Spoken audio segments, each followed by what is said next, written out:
Clara Ernest first realized that her role in her son's life had quietly ended when a cream-colored envelope with gold-embossed letters arrived. It came on a Tuesday in March, tucked between a water bill and a grocery store flyer. She opened it without thinking much, expecting another real estate flyer. But this envelope felt expensive, thick, textured, and serious. Mr. and Mrs. Andrew Ernest request the honor of your presence. She read it twice before it sank in. Her son was getting married. And this was how she found out. No phone call. No lunch invitation. No special announcement. Just a formal printed card.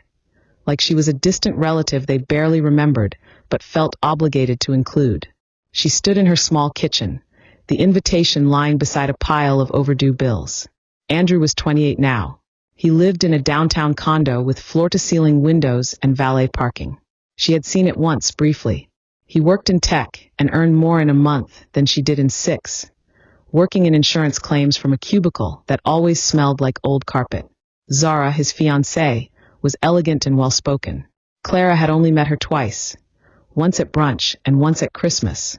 Zara had looked around Clara's apartment like she was scared to touch anything, like poverty might be contagious. The wedding was set for June 15th at the Magnolia Hill Country Club.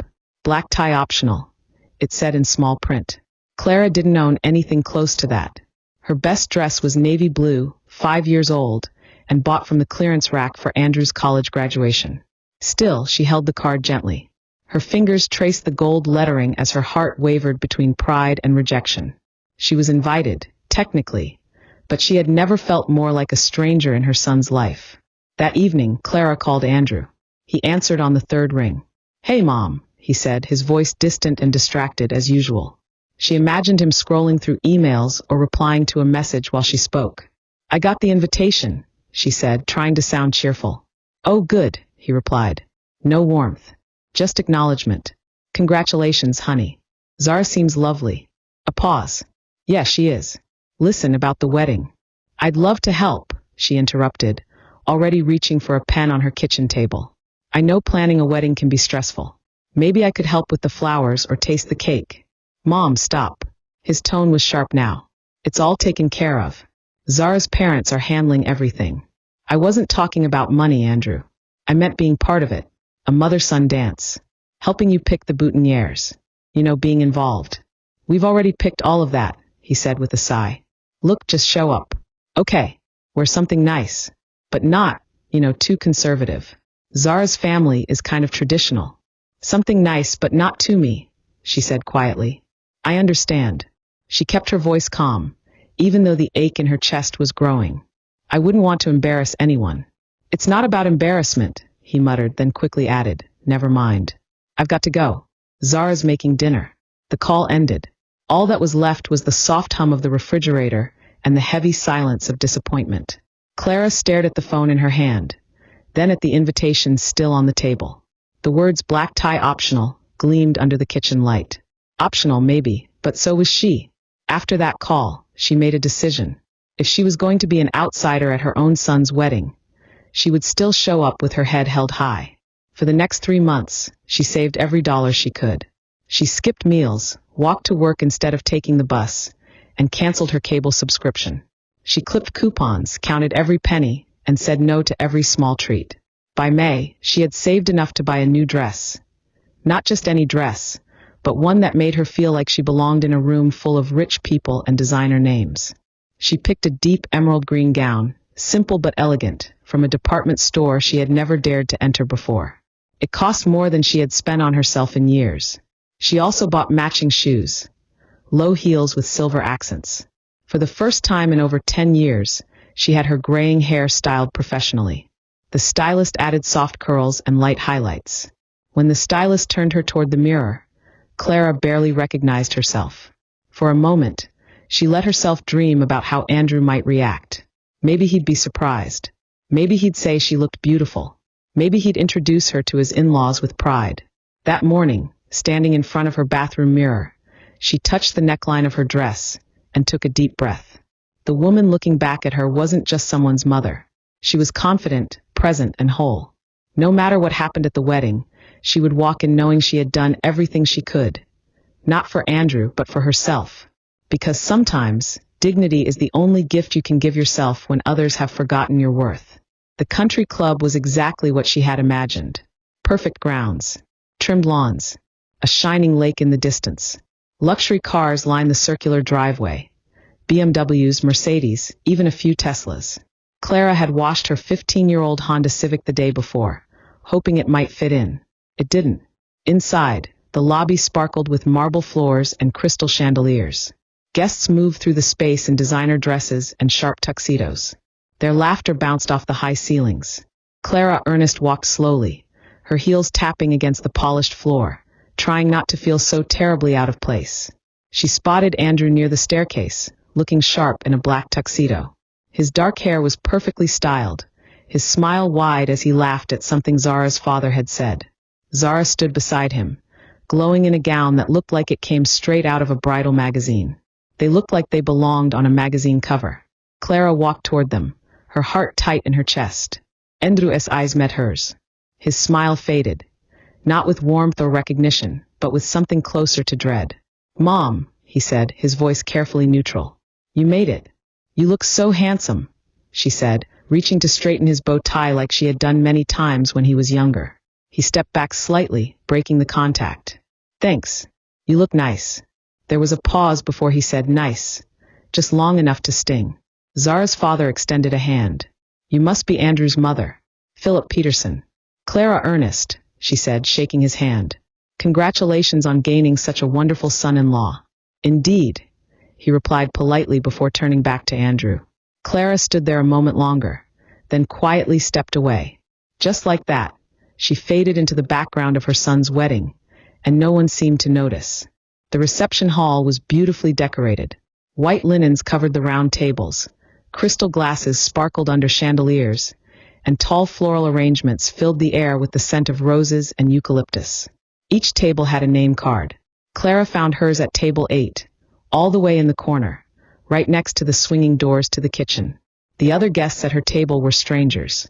An elderly woman with a hearing aid, a couple who looked uncomfortable in their formal clothes, and a few empty chairs that were never filled. They were clearly the afterthoughts. At the front of the room was the head table, with Andrew and Zara at the center, surrounded by her family. Table 1 held the Petersons' closest friends. Table 2 was for Andrew's college friends and their wives. Table 3 was filled with Zara's sorority sisters. It was like a map that showed who was important. Clara sat down quietly and tried not to feel ashamed. A woman in her 60s approached, looking around with uncertainty. "Are you Andrew's mother?" she asked kindly. "I'm Helena, Zara's great-aunt. Would you mind if I sit with you? I don't know anyone else here." "Of course," Clara said, thankful for a friendly face. Helena sat beside her and leaned in. "All this is very beautiful, but not really my world." "I know what you mean," Clara replied with a small smile. "But it's Andrew's special day. That's what matters." As the cocktail hour went on, Clara watched Andrew move through the crowd like a skilled host.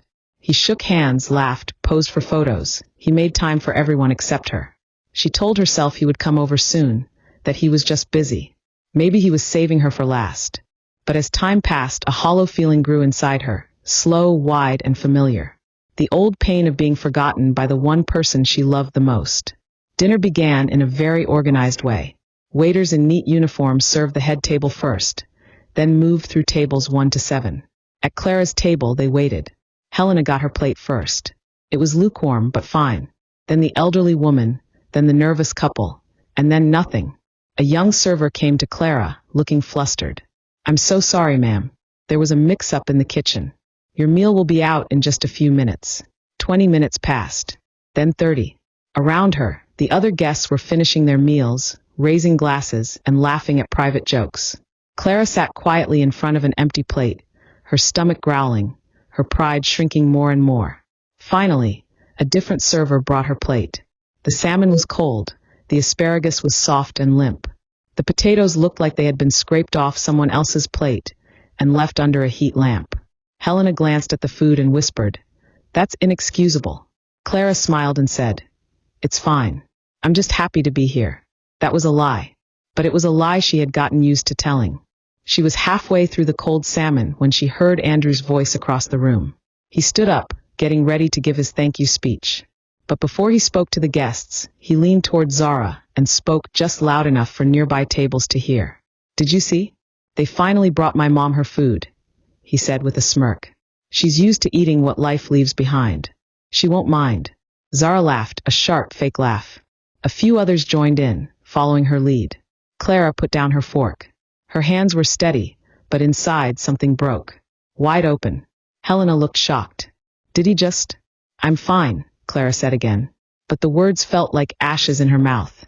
Because that joke was the truth. At least the truth of how her son saw her. After dinner, the lights dimmed and the music began. Andrew and Zara stepped onto the dance floor for their first dance, moving gracefully like a perfect couple in a movie. Clara watched from her corner, smiling politely, her hands folded in her lap. Her dress, her hair, her shoes. She had chosen everything carefully, hoping this moment would mean something. Then came the parent dances. Philip danced with Zara, leading her proudly across the floor. Then Zara's mother took Andrew's hand and danced slowly with him, full of emotion. Clara waited. Surely Andrew would come find her. Surely he hadn't forgotten. She had imagined that moment so many times. She had even practiced a few steps in her small apartment, dancing alone while soft music played from her phone. But as the evening went on, more people joined the dance floor, cousins, uncles, friends, spinning and laughing under the golden lights. Andrew never looked her way. No hand reached for hers. No nod in her direction. No mother-son dance. He was too busy, too celebrated, too caught up in the life he had created. A life where Clara existed only on the outside. And in that moment she understood. She wasn't invited to take part. She was only invited to watch. Quietly. From the shadows. Helena leaned over and whispered, "Are you all right, dear?" Clara looked at the laughter, the swirling gowns, and the man who used to be her little boy now dancing through a life that had no place for her. For the first time that evening, she felt completely clear. "I'm perfect," she said. And for once, she meant it. She stood up, smoothed her emerald dress one last time, and walked toward the exit. No one noticed her leave. Not Andrew. Not Zara. Not a single person. Back home, the silence felt different, like something had finally settled. She hung the emerald dress in the back of her closet, changed into jeans and a t-shirt, then sat at the kitchen table with her laptop. She began to write. Not in anger. Not in sadness. But with a calm honesty she had never known before. "Andrew, I'm writing this while your wedding is still fresh in my mind, though I suspect the parts one remember will be different from what you'll choose to keep. Your comment last night about me being used to eating what life leaves behind wasn't just cruel. It was honest. And that honesty gave me something I didn't expect. Perspective. You're right, Andrew. I've spent years accepting leftovers.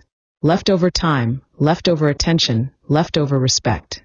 I taught you, without realizing, that it was okay to treat me as second best. I accepted scraps and called it love. But not anymore. Starting now, I'm ending all financial support. That includes the $500 monthly deposits you thought came from a trust fund. There is no trust fund. That was me, working overtime, skipping meals, putting my life on hold so you could build yours. I'm also canceling the credit card I opened in your name, the one you used for car repairs, flights, and vacations. And I'm selling the house, the one you assumed would someday be yours. It's worth about $340,000 in today's market. I'll use that money to travel, to rest, to finally live.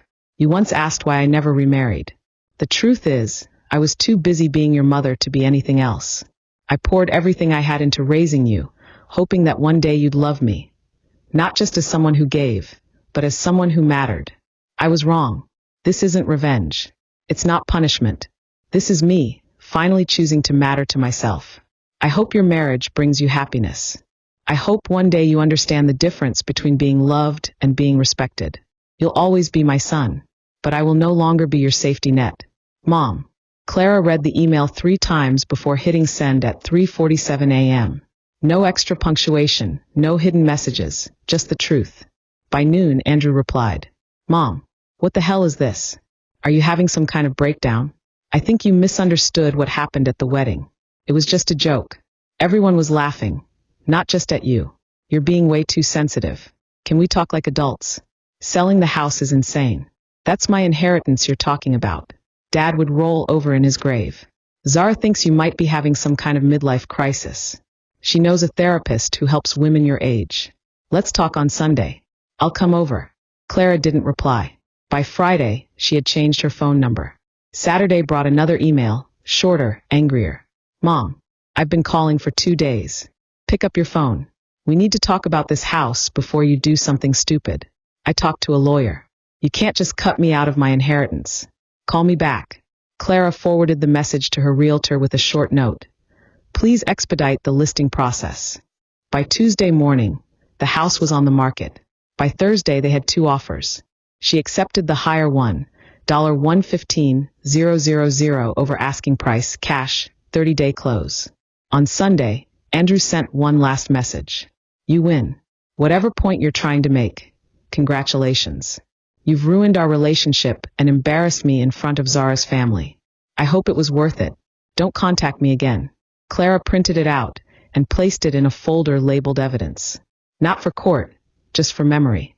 The closing was scheduled for July 20th. She put down deposits on a furnished apartment in Savannah and a month-long bed and breakfast stay in Vermont for the fall. For the first time in 30 years, she was making plans that had nothing to do with Andrew's needs, schedule, or approval. The woman who had raised him had done her job. Now she was finally free to do something else. To live. Savannah was warm when Clara arrived. Not just the air, but the people. She rented a small apartment 4 blocks from the river on a quiet street where neighbors still nodded hello. It wasn't fancy, but it was hers. She took a part-time job at a local bookstore owned by a woman named Gladys, who hired her after just a 10-minute chat. You seem like someone who understands that books are more than just merchandise, Gladys said. She was right. Clara spent her days surrounded by stories. Her evenings walking by the water, eating simple meals, reading on a second-hand porch swing she had picked up from a yard sale. For 3 months, she didn't hear from Andrew. Not a call, not a letter, nothing. Then one Thursday afternoon in October, Gladys handed her a note. Some man called looking for you, she said. Said he was your son. He sounded desperate. Clara folded the message and placed it in her pocket. 2 days later, Andrew showed up in person. He looked smaller, thinner, dark circles under his eyes. His expensive shoes were scuffed. His voice cracked when he said her name. Please, he whispered. Can we talk? She told him she got off work at 6 o'clock. The cafe next door closed at 7 o'clock. He had 1 hour. That evening, Clara sat across from him as he struggled through an apology. His words were careful, practiced. I miss you, he said. I miss having a mother who believed in me. I did believe in you, she replied softly. But belief without boundaries isn't love. It's enabling. He asked how to fix it, how to start over. She told him he couldn't. Not because she hated him, but because she had already left. He just hadn't noticed, until the help stopped. As Clara walked away from the cafe and into the warm Savannah night, she didn't look back. She had spent 30 years accepting leftovers. Now she was building a life where she set the table. And this time, she was choosing exactly where she sat.